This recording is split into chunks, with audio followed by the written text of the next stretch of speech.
one and I stand on that. You and me, babe, that's black on black. Dr. Black is sticking around. As I mentioned, Jonathan Majors, after a 2-week trial, was convicted today on 2 counts. He was found guilty of assault and harassment. He was acquitted of a different assault charge and of aggravated harassment. He was asked to stand and face the jurors as they read the verdict. He showed no immediate reaction. He will be sentenced. The sentencing is set for February 6th. I'm going to ask people to not, unless you were in the courtroom and you poured over all of the details and you heard all of the testimony and you know what happened, I'm going to ask less opinions on this. It's New York, so wasn't Mississippi, Alabama, Tennessee. It was New York, which is a very diverse juror group. I'm sure there was some juries. The members of the jury were his peers. Sure of it. They heard the evidence. And they acquitted him on 2 counts and they convicted him on 2 counts. I don't know how much time he's going to get on February 6th, but this is the case. I'm not going to argue his innocence or guilt. I wasn't in that car. I saw a video. I heard audio. And what's weird, Dr. Black? Like, I listened to an audio from a while ago where he's talking to his girlfriend about, expecting her not to be drunk in the house with these people. And I'm a great man and I need a great woman like Coretta Scott King. Do you know who she is? That was Martin Luther King's wife. I would need a great woman like Michelle Obama. I heard something totally different than what a lot of other people heard, right? Because we're different people. For me, that hit like, that's weird. Yeah. Some of y'all were like, yeah, that's what you're supposed to say to your woman. And I'm like, that sounds like he was chastising a child. I don't think you should be in a relationship with somebody you got to chastise like that. Me personally, but that's me, right? I heard something different. But a jury heard all of the information. And I wasn't in the deliberation room, but I know they came back quickly with this response, right? Because the case just ended, I think, on Friday. They came, boom, boom, boom.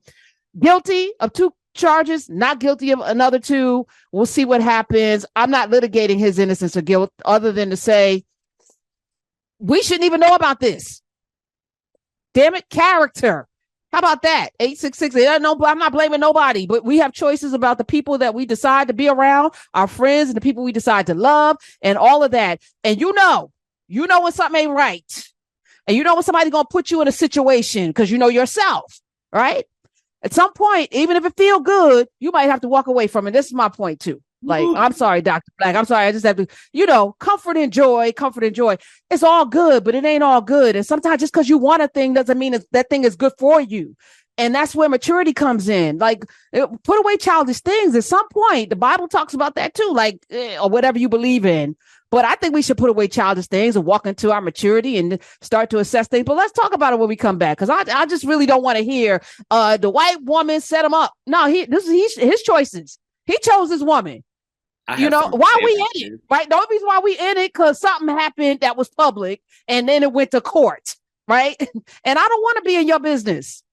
So let's talk. 868018255. Dr. Black is here. And if you're tuning in for the first time today, hi, where you been? Jonathan Majors has been found guilty of 2 charges and not guilty of 2 charges. He was brought into this case. And for those of you arguing, the girlfriend, Grace Jabari, I think she wanted to drop the charges, but once the evidence was there to bring this case to fruition, and it was for 2 weeks, it was out of her hands. So all the people gold digging, whatever, she might be all of those things. She might be a horrible person, but he chose her.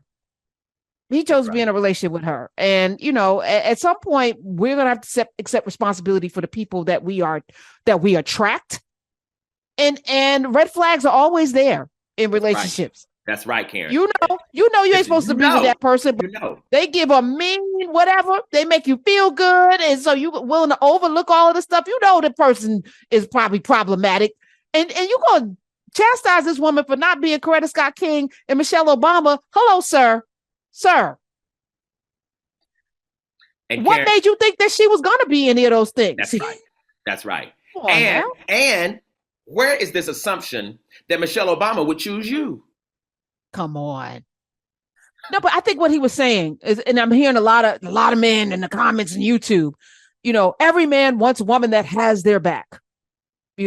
Like you want a partner that allows you to be great, as if you are already great, nobody can stop you, sir. Your greatness is not predicated on having support of a woman, is it? Like, if you could only be great because you have a Coretta Scott King or Michelle Obama in your life, then you are probably really great to begin with. Like, we need to reassess that. The real problem here, and I've been burning to say this for the last 2 hours, the real problem here, America, is that patriarchy is on trial. Patriarchy is on trial. We never thought it would be on trial because this America by design is a patriarch and a patriarchal loving nation. But men from time immemorial, and certainly in America, have been encouraged to be patriarchal and to be patriarchs, right? In all kinds of debilitating ways. And only in the last several years have women been saying, I don't like it, I don't prefer this, and been in powerful enough positions to take men to task. But historically, women and men have loved the patriarchy. The reason I'm saying this is because as we see, more and more and more and more of these cases are going to be coming. And of course they're coming. They're going to have to be coming because for hundreds of years, we said for a man to dog a woman, for a man to tell a woman what to do, for a man to own a woman's body was his right. It's like putting racism on trial now. Who's going to court? If you put racism on trial, do you know everybody in America is going to be accused? Can we do that? You cannot do that because then you wouldn't have no judge or jury. See, the problem with patriarchy now is that we have wanted it so bad and we wanted the fruit of it so long. And there are ways even now we want it. It's really only the abusive parts of patriarchy we don't want. And that's what we're bringing men to task for. But if a man will, quote unquote, honor his woman, see, even the patriarchy is in that. His woman, that's possession. But there are women who want to be a man's woman. So there are all kinds of cultural ways that it gets reinscribed. But then when he starts telling somebody what to do and starts becoming physical, now this feels abusive. It was actually already abusive, right? Because listen, abuse can absolutely introduce itself to you as beauty. Not until it reveals itself will you really see its ugliness, but it came as beauty. Really, it was ugly from the beginning. So America, you got to get the eyes whereby you gain the ability to see oppression for what it is, even when it disguises itself. Because if not, we're going to end up here over and over and over and over. It's coming, y'all. It's coming. And it's coming because, and I remember this as a little boy, they taught us to do this. They said even God wants a man to act this way. You're supposed to run your household. See, all of that includes this abuse. You're supposed to tell your woman, she's supposed to have your name. Why? Because she belongs to you. That's why you don't take her name. So I'm saying all this with Jonathan Majors, I get it. And again, like you, I wasn't in the courtroom. I'm not trying to say no right or wrong. What I am saying is I'm looking for 10 times more of these cases as we move forward, because all we're really doing is women really are putting patriarchy on trial. There's going to be the backlash, though.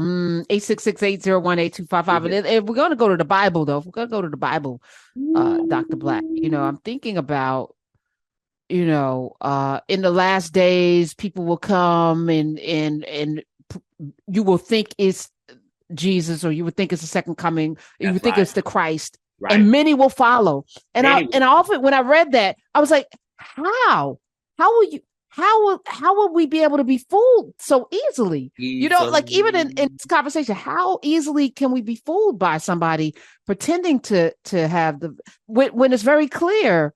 You know the tree by the fruit that it bears. Like, can't we see false prophets? Isn't it really easy to spot? No, because we love false things.